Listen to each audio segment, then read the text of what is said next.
This is a final video to fix your disappearing Lian Li wireless fans in L-Connect 3. And if you've been staring at an empty fan list, you know how frustrating it can be.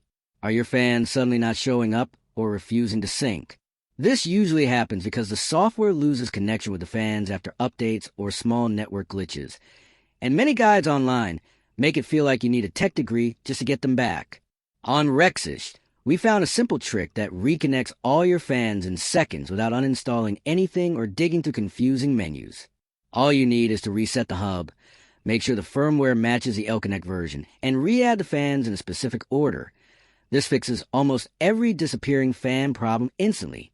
If you want a full step-by-step walkthrough showing exactly how to do it, comment below and I'll make a detailed guide for you.